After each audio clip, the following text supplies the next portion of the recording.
नमस्कार दोस्तों, मैं हिंदुस्तानी क्राइम की कहानी क्राइम फर्स्ट चैनल में आपका स्वागत करता हूं। दोस्तों, आज की कहानी भी एक बैंक रॉबरी से संबंधित है। इस दुनिया में तरह तरह के लोग हैं। उन्हीं लोगों में से एक शख्स था जिसका शौक फोटोग्राफी था। ऐसे बहुत सारे खजाने होते हैं जो दुनिया में दबे हुए खजाने होते हैं और उनको ढूंढने की कोशिश करते हैं। लेकिन ये जो शख्स था, खजाना ढूंढने की इसने काफी कोशिश की। इतिहास के पन्नों में इन्हें कामयाबी मिली नहीं। धीरे धीरे वक्त बीतता गया, लेकिन इसके दिमाग में एक सुरूर था कि मैंने ये खजाना ढूंढना है।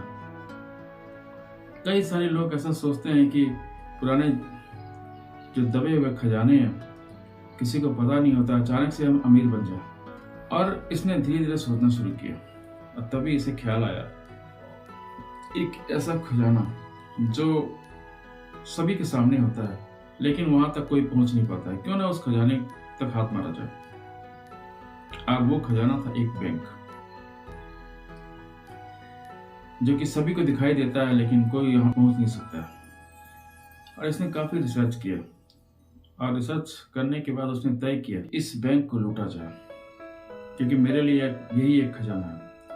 और उसके बाद उसने एक बैंक को चुना। और यहीं से कहानी दोस्तों शुरू होती है। ये कहानी है फ्रांस के नीस की। उस समय दुनिया के बैंक जो थे, सुरक्षा की जो जिम्मेवारी थी वो इतनी ज्यादा नहीं होती थी। इस बैंक का नाम था सोसाइटी जनरल बैंक। इस बैंक की खास बात यह थी कि एक पुरानी बिल्डिंग में बनी हुई थी। वो बिल्डिंग इमारत जो थी उसकी इतनी मजबूती थी कि वहां कोई अंदर जा नहीं सकता था। तो इस बैंक के बाहर एक बड़ा सारा मेन गेट था, तकरीबन 20 टन का गेट। हर दिन सुबह जब बैंक खुलती थी तो लोग आते जाते थे और बड़ी मुश्किल से खुलता था और बड़ी मुश्किल से उसे रात को बंद किया जाता था। शाम को जब बैंक बंद होती थी तो उसे बंद किया जाता था। दीवारें भी जो थी इनकी लोहे से पूरी तरह पैक थी ताकि इसके अंदर कोई जा ना सके। सिर्फ और सिर्फ एक बड़ा सारा गेट। और जैसे ही वो बैंक खुलती थी तो उस गेट को खोला जाता था और जब बैंक बंद होने का वक्त आता था तो वो गेट बंद कर दिया जाता था। 19 जुलाई 1976 की बात, सुबह का वक्त। तमाम स्टाफ गेट के बाहर वक्त से पहले। ये जो वक्त था 1976 का, उस समय एटीएम या इस तरीके का कोई भी सुविधा नहीं थी। बैंक से कोई भी पैसे लेने के लिए या कुछ भी काम करने के लिए बैंक के अंदर ही जाना पड़ता था। ऐसा कुछ भी नहीं था कि आज के दौर की तरह कि हम पैसे जो थे बैंक के बाहर ही जमा करवा दें, मशीनें लगी होती है आजकल। ऐसा कुछ भी नहीं था, ना इंटरनेट ना टेक्नोलॉजी। तो बैंक के अंदर ही जाना पड़ता था। तो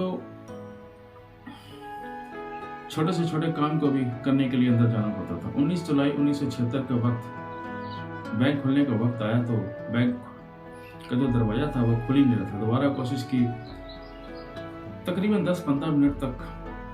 बैंक स्टाफ को याद आता है कि ऐसा पहले भी 2-3 बार हो चुका है। तो 19 जुलाई 1976 जब दरवाजा नहीं खुल रहा था तो तकरीबन 1 घंटा बीत गया।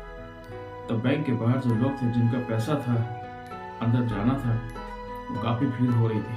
तो उनको ऐसा लग रहा था कि वक्त भी काफी ज्यादा लग रहा और बाहर लोग कस्टमर खड़े हैं, बैंक स्टाफ भी परेशान है, कस्टमर सब नाराज हो रहे थे।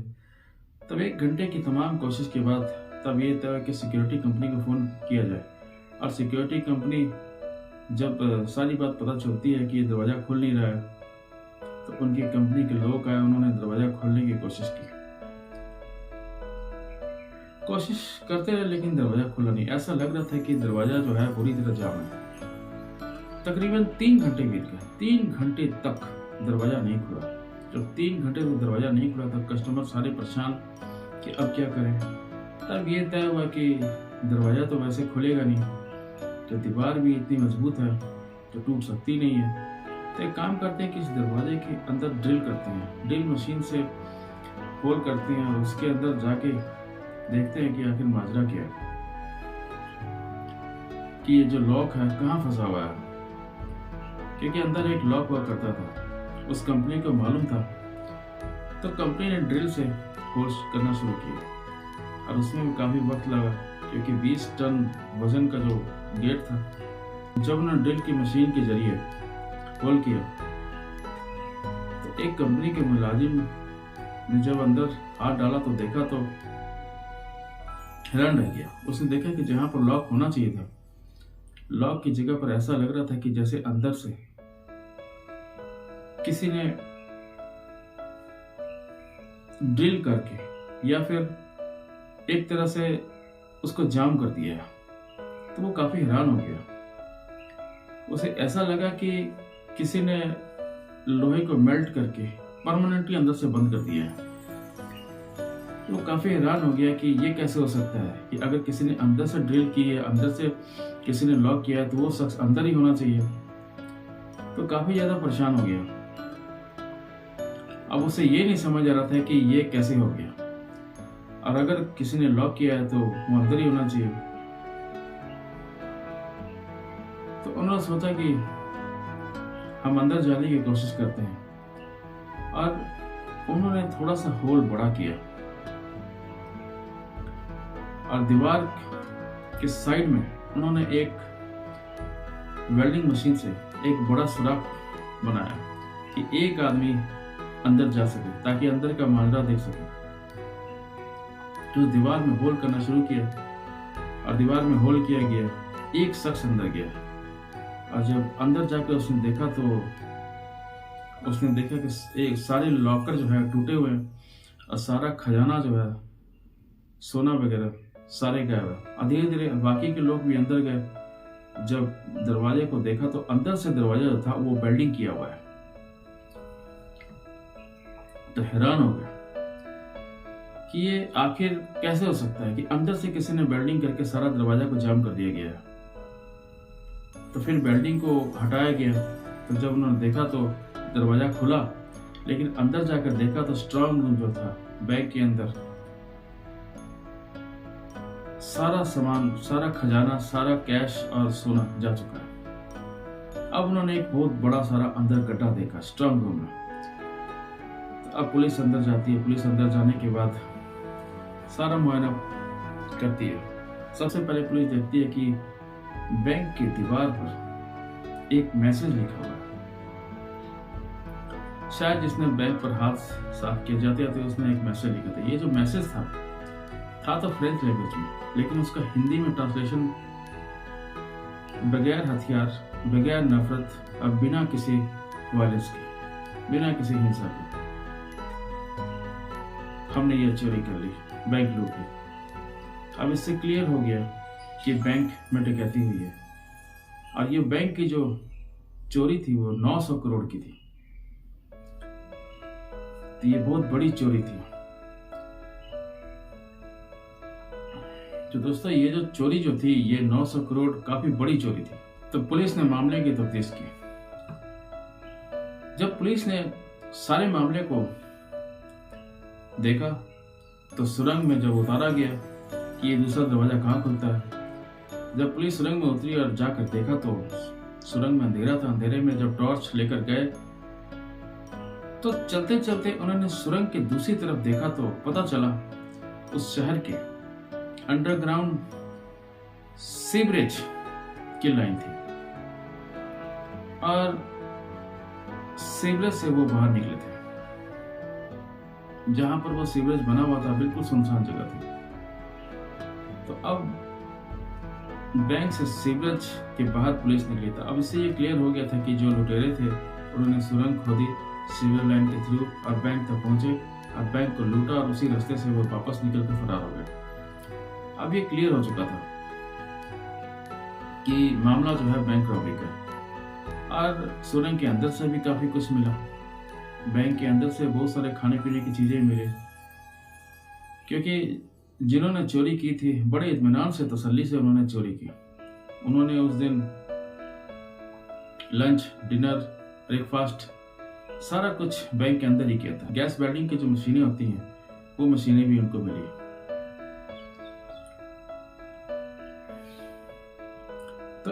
इतने सारे ताम झाम के साथ शहर के सबसे सुरक्षित बैंक के अंदर एक चोर चोरी कर चुका था। आप हिसाब किताब लगाना शुरू किया। हिसाब किताब जब लगाना शुरू किया तो उस वक्त जो रिपोर्ट आई कि 20 मिलियन से भी ज़्यादा, यानी कि डॉलर में अगर रखा जाए तो 10 मिलियन डॉलर और इंडियन करेंसी में कहा जाए तो तकरीबन 900 करोड़ रुपए कैश और ज्वेलरी उस बैंक की तिजोरी से गायब थे, जो कि अलग अलग लोगों के थे। 900 करोड़, जो उस वक्त की सबसे बड़ी चोरी थी। इस चोरी की खबर पूरी दुनिया में फ्रंट पेज पर आ गई और इस चोरी को लेकर काफ़ी लोग परेशान थे और पुलिस के ऊपर काफ़ी दबाव था फ्रेंच पुलिस पर कि इस चोरी के केस को सुलझाया जाए। जो स्पेशल टीम बनाई गई, 3 महीने बीत गए। 3 महीने तक कोई भी सुराग नहीं मिला। पुलिस काफ़ी ज़्यादा परेशान थी और अक्टूबर का महीना आ गया। पुलिस अभी कोशिश कर रही थी कि 900 करोड़ की जो चोरी थी उनके चोरों को पकड़ने के लिए। 3 महीने बाद अक्टूबर 1976 में एक लड़की अचानक पुलिस स्टेशन में एक लड़की आती है और कहती है कि मुझे इस बैंक चोरी के बारे में जानकारी है। पुलिस को और क्या चाहिए था। पुलिस ने कहा है कौन हो सकता है, तो उसने कहा कि एक शख्स है, वो मेरा बॉयफ्रेंड है। मुझे कल ही पता चला कि उसके पास इतने सारे पैसे कहाँ से आए हैं। उसने बैंक को लूटा है, मुझे शक है। तो मेरा एक शहरी के नाते एक फर्ज है कि मैं इस चोरी की जानकारी जो है पुलिस को दूं। तो पुलिस ने उसका थैंक्स किया और कुछ ही घंटे बाद उस शख्स को गिरफ्तार कर लिया गया। जो पहला चोर था वो पुलिस के शिकंजे में आ गया। जब पुलिस ने उसको पकड़ा तो उससे पूछताछ की गई तो उसने अपने बाकी गैंग के लोगों के बारे में बताना शुरू किया और सारे गैंग के लोगों को पकड़ने के बाद पुलिस बहुत हैरान थी क्योंकि वह छोटे मोटे चोर थे। पुलिस यकीन नहीं कर पा रही थी कि इतनी जबरदस्त प्लानिंग के साथ इतनी बड़ी बैंक की जो रॉबरी हुई, चोरी हुई, 900 करोड़ की चोरी तो छोटे मोटे चोरों का काम नहीं है। अब पुलिस उन सारे लोगों से बार बार पूछताछ कर रही थी। तो आखिरकार उस गैंग के लोगों में से 1-2 लोगों ने बताया कि दरअसल इस गैंग का जो मास्टरमाइंड है वो कोई और ही है, वो हमें से नहीं है। किसी ने भी अपने मास्टरमाइंड और सरगना का नाम नहीं लिया था। नाम पता चला एल्बर्ट नाम का एक बंदा था जो इटली का रहने वाला था और ये पेशे से एक फोटोग्राफर था और फोटोग्राफी के साथ साथ इसे गड़े हुए दबे हुए खजाने ढूंढने का बड़ा शौक था।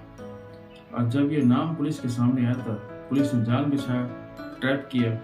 आखिरकार एल्बर्ट जो था उनके शिकंजे में, पुलिस के शिकंजे में आ गया। अब पुलिस ने पूछताछ की तब उसने बताया कि बहुत सारे खजाने की तलाश में भटकता रहता था, मुझे कोई कामयाबी नहीं मिलती थी। तब मेरे दिमाग में ये प्लानिंग आई कि दबा हुआ खजाना जो है वो बिल्कुल आंखों के सामने है और मैंने इस बैंक को निशाना बनाया और मैंने सोचा कि यही एक दबा हुआ खजाना, और मैंने इस बैंक के अंदर एक अकाउंट खुलवाया। कहाँ खजाने को ढूंढने के लिए इधर उधर भागते रहो, इससे अच्छा ये है कि ये जो खजाना है यही एक दबा हुआ खजाना है। इसी सोसाइटी जनरल बैंक में अपना अकाउंट खुलवाया और अकाउंट खोलने के बाद मैं अक्सर बैंक आता था और प्लानिंग करनी शुरू कर दी। सबसे पहले उसने इस बैंक में लॉकर लिया और उसने कहा कि मैंने लॉकर लेने के बाद कई बार मैं बैंक जाता था और तस्वीरें लेता था और उसने देखा कि इस बैंक की जो पूरी सुरक्षा है ये सारी मेन गेट के हवाले है, जो 20 टन वजनी गेट था और उसे खोलने वाला कोई नहीं, सिर्फ एक सिक्योरिटी गार्ड था। तो मुझे ऐसा लगता था कि बैंक के अंदर सुरक्षा जो है वो सिर्फ एक लोहे का दरवाजा है और कोई सुरक्षा नहीं है। म्युनिसिपल कॉर्पोरेशन के ऑफिस में गया और शहर का सारा नक्शा लेने के बाद उसने बैंक को देखा, उस बैंक के आसपास के सभी चीजों को देखा। उसे कहीं से कोई बैंक के अंदर एंट्री का रास्ता नहीं मिला। तो उसे ऐसा लगा कि जमीन के ऊपर की वजह से जमीन के नीचे से ही जाना बेहतर होगा और उस नक्शे के जरिए उसे पता चला कि यहाँ पर एक सीवरेज लाइन है। उनमें से एक सीवरेज लाइन जो है वो नक्शे के हिसाब से बैंक से कुछ ही दूरी पर खुलती है और वो एक दिन सीवरेज में उतर गया और उसने अंदर की सारी जानकारी ली कि सीवरेज की जो लाइन है मेन शहर के जो मेन थोड़ी दूर जाकर ये बैंक के अंदर तक जाती है। और अगर हम किसी तरीके से ये यहाँ से सुरंग खोल दें, अगर हम किसी तरीके से ये सुरंग के अंदर जाकर गड्ढा खोल दें तो बिल्कुल हम बैंक के अंदर जाकर निकलेंगे। तो उसने सारी जानकारी लेते हुए एक अंदाजा बनाया कि तकरीबन 26 या 27 फीट तक ही हमें खुदाई करनी पड़ेगी। हालांकि वो अकेले तो ये खुदाई कर नहीं सकता था, तो उसने शहर के एक बदनाम गिरोह के बारे में पता किया और एक तरह से उस गैंग को अपने साथ मिलाया और उन्होंने अपना आइडिया दिया। उसने सारी जानकारी बताई कि हमें एक सुरंग बनानी पड़ेगी और वो गैंग जो थी वो तैयार हो गई। लेकिन उसने कहा कि इसमें तो वक्त लगेगा, क्योंकि ये सुरंग जो बनाने का काम है सिर्फ रात के अंधेरे में हो सकता है। अब रात के अंधेरे में सुरंग बनाने का काम शुरू होता है सीवर लाइन के अंदर, और इस काम में तकरीबन 2 महीने लगे। 2 महीने पूरे होने के बाद अब ये इंतजार करने लगे कि बैंक का छुट्टी वाला दिन कौन सा है। सैटरडे वाले दिन बैंक बंद होता है और संडे वाले दिन भी बंद होता है, तो मंडे को ही बैंक खुलता है। तो उन्होंने सैटरडे का दिन जो था वो सिलेक्ट किया और सैटरडे को जैसे ही बैंक शाम को बंद होती है, ये लोग अपने साथ सारी चीजें, गैस सिलेंडर, कटर, खाना पीना, ऑक्सीजन सिलेंडर, सारा कुछ लेकर ये सुरंग के अंदर चले जाते हैं और अगले 27 घंटे तक ये बैंक के अंदर रहते हैं। पूरे संडे शाम तक हर एक लॉकर को तोड़ते हैं तसल्ली से, सारा कुछ, सारा गहना, सोना, कैश, और बड़े आराम से वहां पर ये खाते पीते हैं, लंच, डिनर।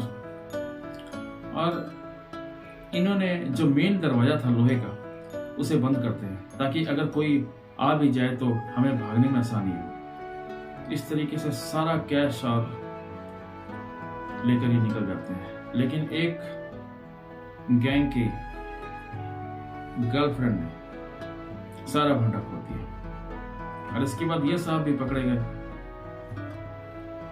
जब जज साहब के सामने इसे पेश किया गया तो इसने सारा गुनाह कबूल कर लिया और इसने कहा कि मैं ही मास्टरमाइंड हूं। इतनी बड़ी चोरी थी कि इस जुर्म को देखते हुए उस वक्त अदालत ने उम्र कैद की सजा सुनाई। उम्र कैद की सजा मिल तो गई, लेकिन अभी तक चोरी का जो माल था वो नहीं मिला। पुलिस इधर काफी परेशान थी। तो पुलिस और जज साहब ने बार बार पूछा, तो जज साहब के बार बार पूछने के बाद ये कुछ बता नहीं रहा था। तो जिस दिन उम्र कैद की सजा हुई थी, सजा सुनाने के बाद जज साहब आखिरी बार पूछते हैं कि तुम मुझे ये बताओ कि खजाना तुमने कहां छिपा कर रखा हुआ है। तुम्हें उम्र कैद मिल चुकी है, अगर तुम कुछ बताओगे तो तुम्हारी सजा कम कर देंगे। उसने कागज में कुछ कोड वर्ड लिखा और कोड वर्ड लिखने के बाद जज साहब को सामने पेश करता है। उसने कहा कि सारा कुछ यहाँ छिपा हुआ है। तो अब कहाँ छिपा हुआ है? उस कोड वर्ड में लिखा हुआ है। जज साहब ने बार बार पूछा कि इसका कोड बताओ। उसने कहा नहीं, मैं ये कोड वर्ड नहीं बताऊंगा, सबके सामने नहीं बताऊंगा, मैं आपको अकेले ही बताऊंगा। कहाँ कहाँ खजाना छिपा है सभी को पता चल जाएगा। तो ये जो कोड है ये मैं सिर्फ आपको बताऊंगा। जज साहब ने कहा ठीक है, कोई बात नहीं। जज साहब जो थे अपने चैम्बर में चले गए, बाकी सभी लोग कोर्ट रूम में थे। तो जो अल्बर्ट जी थे वो बड़े होशियार। तो जज साहब ने पूछा कि आप कोड बताओ। तो कोड की जो बात आई ये कुछ टाइम लेता है, और इसी बीच में अचानक जज साहब के कमरे में एक विंडो थी और विंडो जो थी वो फर्स्ट फ्लोर में थी। और इसके बाद अचानक से जज साहब उलझे हुए थे और उसी विंडो से ये छलांग मारकर नीचे निकल जाता है।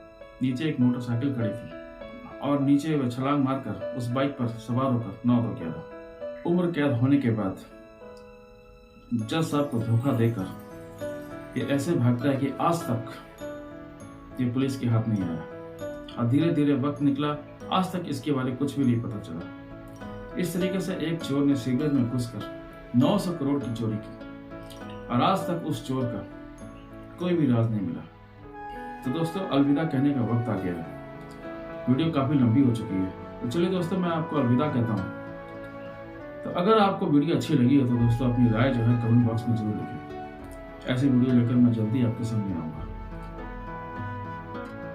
नमस्कार दोस्तों।